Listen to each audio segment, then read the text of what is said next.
Nous sommes détenteurs dans notre sous-sol de près de ou plus de 60% des minerais stratégiques. Ceux qui vont faire l'économie de demain se trouvent ici au Congo. Mais si nous sommes distraits, vous savez ce qui risque de nous arriver? Mais on va nous faire une guerre ici, comme en Irak,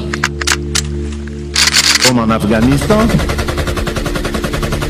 Des multinationales vont prendre des pans entiers de notre pays et vont les diriger avec des seigneurs de guerre uniquement pour exploiter nos richesses.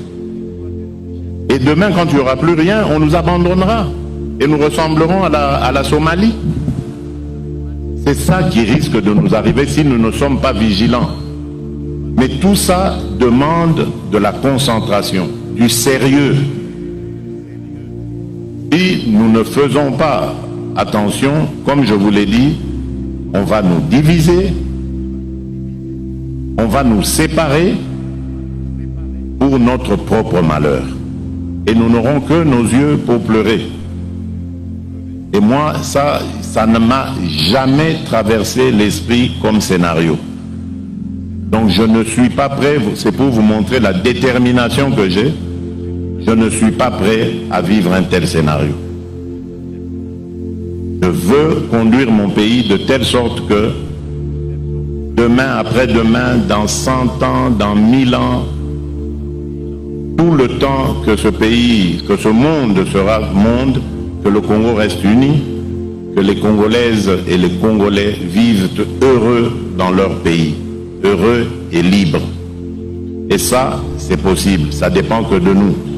Parce que lorsqu'on vient déstabiliser un pays, on ne le fait pas directement de l'extérieur.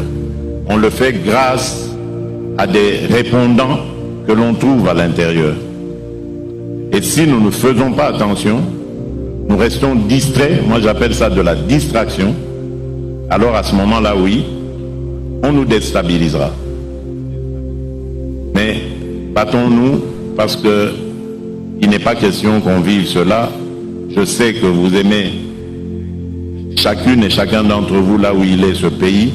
Vous y êtes attachés comme moi.